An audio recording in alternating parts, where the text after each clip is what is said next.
Для перехода на онлайн-кассы требуется приобретение контрольно-кассового аппарата и установка специального программного обеспечения, которое предназначено для передачи данных фискальному оператору. Одна из компаний в нашем городе, специализирующаяся на реализации установки новой кассовой техники, общество с ограниченной ответственностью «Тамира». Специалисты данной фирмы знают об онлайн-кассах все.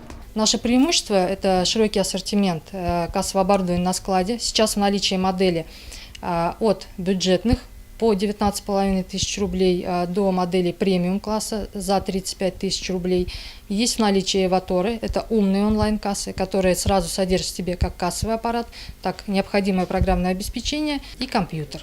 Компания «Тамира» осуществляет и послепродажное обслуживание кассовых аппаратов. Предприниматели, обратившиеся к специалистам, получают услуги, как говорится, под ключ. Это финансово выгодно и безопасно, так как компания несет полную ответственность. Все специалисты, которые занимаются кассами, прошли соответствующее обучение и получили необходимые сертификаты. Также у нас высокая скорость поставки кассовых аппаратов. Новые аппараты позволяют одновременно формировать чек в бумажном и электронном виде, а это делает платежный документ доступным для просмотра практически при любых обстоятельствах. В отличие от бумажной формы, электронный экземпляр будет сохраняться значительно дольше.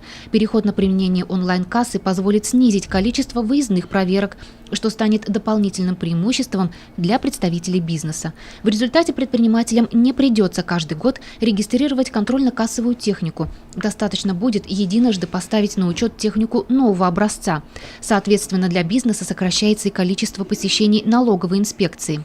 Еще один стимул для внедрения новшества – это штрафы, которые предусмотрены законом. Их размер составит от 75 до 100% от суммы денег, полученной в обход контрольно-кассовой техники. При повторном нарушении налоговый орган вправе приостановить деятельность предпринимателя сроком до 90 дней. Полный переход на онлайн-кассы должен произойти до 1 июля 2018 года. Юлия Шагеева, Айгуль Хамитова, Алик Кадыров, Любовь Карпова, телекомпания СТВ.